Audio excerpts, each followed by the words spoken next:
अस्सलाम वालेकुम नाज़रीन, आज हम बात करेंगे डेबनम्स के बारे में। डेबनम्स के 12,000 मुलाजमीन रिस्क पर हैं। डेबनम्स ने अपने स्टोर बंद करने का ऐलान कर दिया है। और साल 2020 में कौन कौन से स्टोर बंद हो रहे हैं और कितने मुलाजमीन की जॉब रिस्क पर है, आज हम इस पर बात करेंगे। अस्सलाम वालेकुम नाज़रीन, आज हम बात करेंगे यूके में जो स्टोर्स 2020 में कोविड पैंडेमिक की वजह से बंद हो रहे हैं, जिन्होंने अनाउंस कर दिया है कि वो अब मज़ीद नहीं खुलेंगे और उनके मुलाजमीन अब रिस्क पर हैं। सबसे पहले और सबसे अहम खबर डेबनम्स की। डेबनम्स के 124 स्टोर जिसमें 12,000 से ज़ायद मुलाजमीन हैं, उनकी जॉब अब रिस्क पर है। डेबनम्स ने अनाउंस किया है कि वो अब एडमिनिस्ट्रेशन में जा रहे हैं। उनके जेडी स्पोर्ट्स ग्रुप के साथ मुज़ाकरात हो रहे थे कि वो ग्रुप इस डेबनम्स को ख़रीद ले, लेकिन वो मुज़ाकरात 1 दिसंबर को नाकाम हो गए। इससे 12,000 मुलाजमीन रिस्क पर हैं।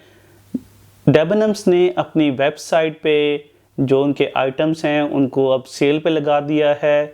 BBC की आज की खबर के मुताबिक डेबनम्स की वेबसाइट क्रैश कर गई, इसलिए कि उस पर बहुत सारे लोग एकदम आ गए। ऑब्वियसली उन्होंने चीज़ें सस्ती की हैं। अगर आप डेबनम्स की कोई चीज़ ख़रीदना चाहते हैं तो ख़रीद सकते हैं, लेकिन अगर आप ख़रीद के ये हो कि आप उनको रिटर्न करना चाहें तो फिर आप ऐसा रिस्क ना लें। लेकिन अभी डेबनम्स के स्टोर से चीज़ें ख़रीदी जा सकती हैं, वो आपके घर डिलीवर भी हो सकती हैं। मॉनसन शूज़ के 12 स्टोर भी बंद हो रहे हैं, उनकी जॉब्स भी, मुलाजमीन की जॉब्स भी रिस्क पर हैं। मॉनसन स्टोर जो है उसके 35 स्टोर हैं, 500 से ज़्यादा मुलाजमीन हैं, वो भी बंद हो रहे हैं और उन मुलाजमीन की जॉब भी अब रिस्क पर है। ओक फर्नीचर लैंड, उसके 1500 के करीब मुलाजमीन हैं और वो ग्रुप भी अब बंद हो रहा है। गो आउटडोर्स, ये स्पोर्ट्स की शॉप है, काफ़ी इसमें हाई क्वालिटी की चीज़ें होती हैं, यूरोपियन शॉप थी। इसके भी 2400 मुलाजमीन थे, लेकिन जेडी स्पोर्ट्स ने गो आउटडोर्स को ख़रीद लिया है। ये अभी पता नहीं है कि ये गो आउटडोर्स जो है वो अपने इसी नाम से रहेगा या जेडी स्पोर्ट्स के नाम में तब्दील हो जाएगा।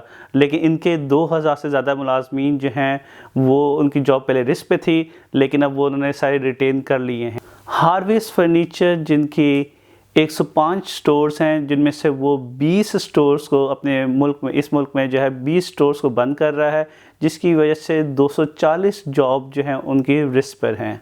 बेंसन फॉर बेड्स, ये जो बेड्स की आपको बड़ी मशहूर चेन है, ये रिस्क पे था, लेकिन इसको जो है किसी और ग्रुप ने ख़रीद लिया है और तमाम इसके जो स्टाफ हैं वो रिटेन हो गए हैं।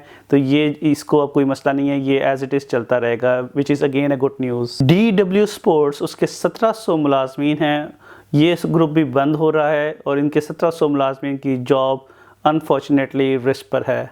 M&Co के 47 स्टोर्स हैं और इनके 380 के करीब मुलाजमीन हैं, जिनकी जॉब रिस्क पर है। पीकॉक एंड जेगर, इनके 4700 मुलाजमीन हैं। पीकॉक आपने शायद देखा भी होगा, इनके जो है स्टोर्स हैं वो मेनली गारमेंट्स से काम करते हैं।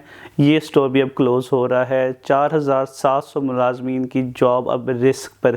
आर्केडिया ग्रुप, जिसके 13,000 मुलाजमीन हैं, इसमें इनके 4 बड़े स्टोर हैं, जिसमें टॉप शॉप, बर्टन, डोरथी परकिंस और बर्टन, ये 4 बड़े स्टोर हैं। इनके 13,000 मुलाजमीन जो हैं उनकी जॉब रिस्क पर है। इस ग्रुप ने भी क्लोज़ करने का इंदिया दिया है। बॉन मार्शे एक लेडीज़ गारमेंट स्टोर है, इन्होंने भी क्लोज़ करने का इंदिया दिया है। इसके भी 1500 मुलाजमीन रिस्क पर हैं। इन सब स्टोर्स में से जो बंद हो रहे हैं, यकीनन ये एक अच्छी खबर नहीं है यूके की इकॉनमी के लिए, लेकिन इसका हरगिज़ मतलब ये नहीं है कि ये जब बंद हो जाएंगे तो ये बिल्कुल ख़त्म हो जाएंगे और इनका नामो निशान मिट जाएगा। हो सकता है कि जब डिमांड दोबारा वापस बढ़े तो कोई ना कोई ग्रुप, जो दूसरे इन्वेस्टर ग्रुप्स हैं, वो किसी न किसी ग्रुप को, किसी न किसी शॉप को, किसी न किसी चेन को दोबारा से ख़रीद लें। तो ये एक चांसेस मौजूद हैं, लेकिन सबसे बड़ा नुकसान जो है वो मुलाजमीन का होगा, جن کی جابس اب چلی جائیں گی اور ان کو پھر یا تو کہیں اور جاب ڈھونڈنی پڑے گی یا پھر ان کو جاب کا انتظار کرنا پڑے گا کہ دوبارہ کیا پتہ انہیں کا گروپ ان کو واپس جاب پہ لے لے یا کوئی دوسرا گروپ اس گروپ کو خرید لے اور جاب واپس آ جائیں۔ اس کے علاوہ لورا ایشلے، انہوں نے بھی اپنے تمام سٹورز بند کر دیے ہیں اور اب وہ صرف آن لائن شاپنگ کر رہے ہیں، لیکن انہوں نے لورا ایشلے چلے گا لیکن ان کے تمام ملازمین جو ہیں ان کی جاب بھی اب رسک پر ہو گئی ہیں۔ تو یہ تھا ایک بریف سا اوور ویو کہ کووڈ پینڈیمک کی وجہ سے یو کے میں جو مالز ہیں، شاپنگ سٹورز ہیں، وہ کن حالات میں ہیں۔ جب یہ آج جس طرح لاک ڈاؤن ختم ہو گیا ہے، ٹیئر سسٹم آ گیا ہے، شاپنگ مالز کھل گئے ہیں، لیکن آپ کو کچھ شاپنگ مالز پھر بھی بند نظر آئیں گے اور اس کی وجہ یہ ہے کہ وہ انفارچونیٹلی وہ ایڈمنسٹریشن میں چلے گئے ہیں۔ آپ کا فالو کرنے کا بہت شکریہ۔ انٹل دین، اللہ حافظ۔